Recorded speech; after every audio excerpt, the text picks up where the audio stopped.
شب برات کا سب سے بہترین وظیفہ یہ ہے، سب سے بہترین عمل یہ ہے، آپ مسجد میں آئیں، وضو کر کے کھڑے ہو جائیں اور کہیں یا اللہ میں جب سے بالغ ہوا، جب سے عاقل بالغ ہوا، اس وقت سے جو میری زندگی کی پہلی نماز قضا ہوئی میں نے چھوڑ دی، میں اسے ادا کر رہا ہوں۔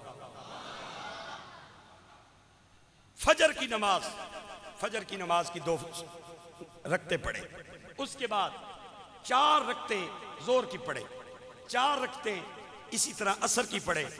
زندگی کی جو سب سے پہلی عاقل بالغ ہونے کے بعد میری مغرب کی نماز رہ گئی، میں وہ پڑھ رہا ہوں۔ زندگی کی سب سے پہلی جو میری عشاء کی نماز رہ گئی عاقل بالغ ہونے کے بعد، میں وہ 4 رکعتیں عشاء کی پڑھ رہا ہوں۔ یہ 4-5 نمازاں شب برات میں پڑھ لے اور آئندہ کے لیے نیت کر لے کہ میں اسی طرح اپنی بقیہ نمازیں قضا کروں گا۔ اگر اسے توفیق نہ بھی ملی، اگر اس کی موت آ گئی، میں کاغذ پہ لکھ کے دیتا ہوں اللہ اس کی نمازوں کو بھی معاف کرے گا اور اس کی توبہ بھی قبول فرمائے۔ ہم نے اصل باتیں چھوڑ دی، وظائف پہ لگ گئے، آپ نفل پڑھنے شروع کر دیے، تسبیح اصل لے لی ایڈی وڈی 1000 دانے والی، اس پہ پڑھنے بھائی جو فرض ہیں وہ ادا کریں، فرض پہلے ادا کریں، اس کے بعد آپ نوافل کرتے رہیں۔ لوگ ہم سے مسئلہ پوچھتے ہیں میں پچھلی باری اپنی امارا نے نانی قربانی دیتی ہے، اس باری ابیرا نے نانی چاہیے، پچھلی باری دادیرا نے نانی دیتی ہے، اس باری دادیرا نے نانی چاہیے، اور میں کیا پہلے اپنی فرض ہے وہ ادا کریں، پہلے اپنے اوپر واجب ہیں وہ ادا کریں۔ اگر اس کے بعد کوئی پیسے بچ جاتے ہیں، اللہ کریم نے تجھے توفیق دی ہے تو صاحب حیثیت ہے تو پیا دینا رہے، ایک باری سبحان اللہ بولو، میں اللہ کریم کی رحمت سناؤں آپ۔ گرامی قدر احباب، قیامت دا میدان ہوئے گا، اللہ اللہ جلال دے اندر ہوئے گا۔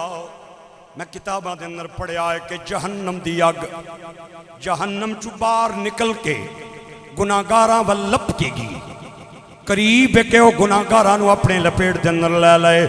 حضرت سرکار دو جہاں صلی اللہ علیہ وسلم سارا منظر ویکھن گے، اللہ کریم فرمائے گا سونیا کہ چاہنا ہے میرے پاک نبی عرض کرنگے مولا تو مینو رحمت للعالمین بنایا ہے اور تو میرے سر تے رحمت دا تاج سجایا ہے اور تو دنیا نو میری شان دسی ہے وما ارسلناک الا رحمت للعالمین۔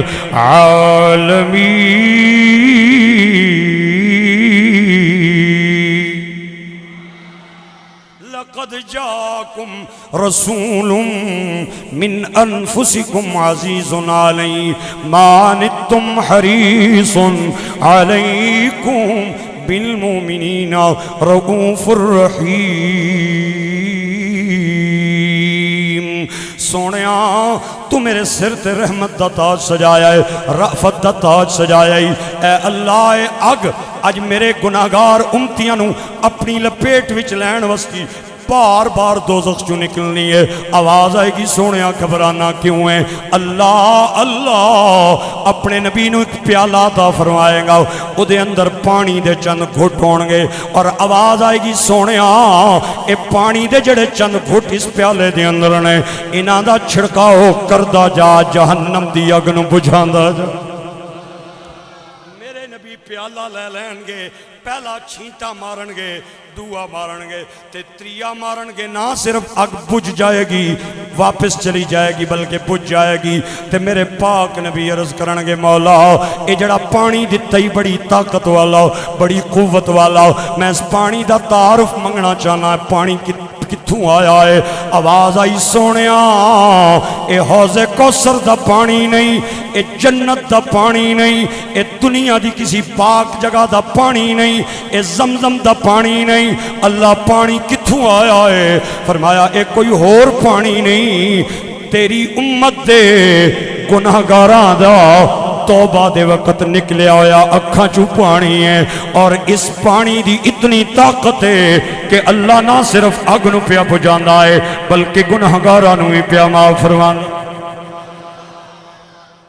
آنکھ سے نکلا ہوا امام جلال الدین سیوطی نے ایک بڑا پیارا پیارا جملہ لکھا ہے، اور بھی بہت سارے صوفیاء نے یہ جملہ لکھا ہے۔ صوفیاء فرماتے ہیں جیڑی وٹ ہے نا وٹ او دیوے اس وقت تک بلنی رہنی ہے جب تک سنی نہ ہوئے، جب تک گلی نہ ہوئے۔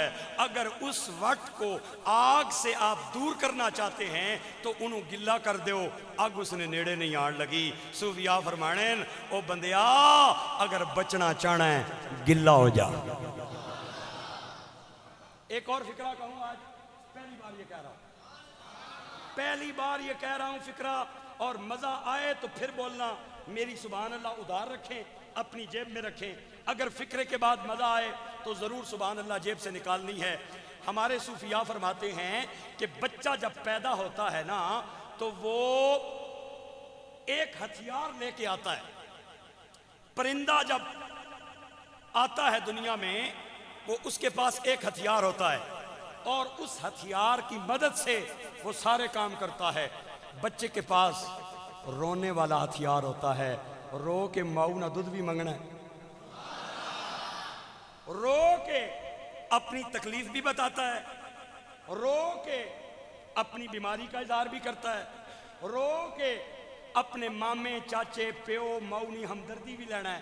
ایک کوئی ہتھیار ہے اس کو رونا لا، رو کے سارے کم کروا لینا ہے۔ پرندے کے پاس ہتھیار ہے اڑنا، پرندے کے پاس ہتھیار ہے اڑنا، اسے دانے کی طلب ہو تو اڑ جاتا ہے، اسے کوئی بندہ ہٹ کرے تو پھر اڑ جاتا ہے، اس نے کہیں سفر کرنا ہو پھر اڑ جاتا ہے، پانی پینا ہو پھر اڑ جاتا ہے۔ پرندے کے پاس جو ہتھیار ہے وہ اڑنے والا ہے، بچے کے پاس جو ہتھیار ہے وہ رونے والا ہے۔ صوفیاء فرماتے ہیں اس رون والے ہتھیار نو او بندیا وڈے ہو کے بھی اپنے کول رکھی، کم بڑھنے رہ سکتی۔ وجہ یہ ہے ہم وہ ہتھیار بھول جاتے ہیں، وہ جو رونے والا ہتھیار ہے وہ ہمیں بھول جاتے ہیں، اور پھر جو ہے مصیبتیں آ جاتی ہیں۔ آج کی رات رونے کی رات ہے، آج میرے ساتھ وعدہ کریں کہ آج کی رات کو آپ اللہ کی عبادت میں گزاریں گے، انشاءاللہ بولے اللہ کی بارگاہ میں توبہ کرتے ہوئے گزاریں گے۔ میں نے جو انداز بتایا ہے فرائض کا وہ کرتے ہوئے گزاریں گے۔ آج کی رات اللہ کی بارگاہ سے مانگنے کے لیے گزاریں گے۔ میرے لیے بھی مانگنا، اپنے لیے بھی مانگنا، اپنے بزرگوں کے لیے بھی مانگنا، اپنے مرحومین کے لیے بھی مانگنا۔